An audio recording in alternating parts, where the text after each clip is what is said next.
Hello everyone, my name is Sandeep Shukla. Today we will discuss about confluence of Indus and Sayok River. Indus या सिंधु नदी। सिंधु नदी का अर्थ है सागर।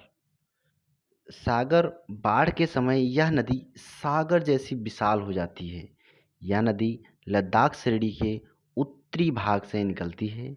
कैलाश शिखर के उत्तरी भाग से सिंघी खंबन का मतलब होता है कि माउथ ऑफ लायंस, और दक्षिण से गर्तंगचू नदियां आकर इसमें मिलती हैं।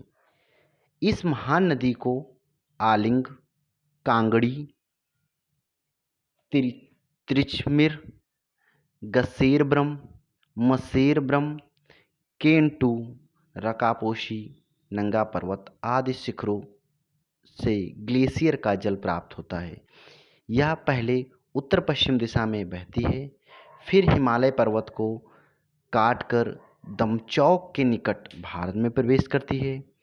सिंधु एक पूर्ववर्ती नदी है जिसे ईस्टर्न फ्लोइंग रिवर भी जानते हैं, जो नंगा पर्वत के उत्तर बंजी नामक स्थान पर लद्दाख श्रेणी को काटकर 5181 मीटर गहरी गाज का निर्माण करती है।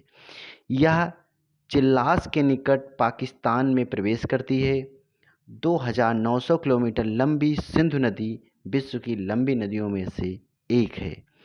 अगर हम यहीं पे बात करें, जो है सायोग का उद्गम जो है कराकोरम के उत्तरी भाग में है। सायोग नदी जो उर्गुर जो है उर्गुर भाषा का एक अर्थ है मृतकों की नदी, इसीलिए सायोग नदी को मृतकों की नदी भी कहते हैं। इसका आरंभ रिमो जो ग्लेशियर में होता है, जो सियाचिन ग्लेशियर का एक पार्ट है। रिमो ग्लेशियर सियाचिन ग्लेशियर का एक पार्ट है। यह लद्दाख पर्वत श्रेणी के उत्तर में सिंधु नदी के पैरेलल बहती है। सिंधु नदी इस पर्वत श्रेणी के दक्षिण में बहती है। नुब्रा नदी सायोग की सहायक नदियों में से एक है, जो नुब्रा घाटी में इससे मिल जाती है। यह अंत में गिलगित बाल्टिस्तान में प्रवेश करती है। प्रवेश करने के साथ साथ पीओके पाक ऑक्युपाइड कश्मीर और वहाँ सिंधु नदी में आगे चलकर विलय हो जाती है सायोग नदी। वहीं यह नदी सायोग नदी जो है प्राचीन काल से लद्दाख के लोगों के लिए एक सुरक्षा कवच या सुरक्षा मोर्चे की तरह रही है, जिसने लगातार विदेशी आक्रमणकारियों से इन्हें बचाया है। कोई भी विदेशी आक्रमणकारी या तो मंगोल और चीनी घुमक्कड़ घुड़सवार इस नदी को पार करने की कोशिश नहीं करते थे और ना ही पार कर पाते थे। पार करते समय ये डूब जाते थे।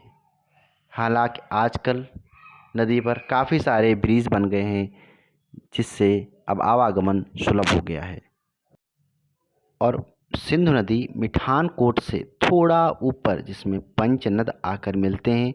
पंचनद पंजाब की 5 नदियों सतलज, ब्यास, रावी, चिनाब और झेलम की संयुक्त धारा को कहते हैं। इसीलिए पंजाब को 5 नदियों का देश के नाम से पुकारते हैं। सिंधु कराची से पूर्व अरब सागर में मिल जाती है। Thank you so much. Do like, share and subscribe my YouTube channel.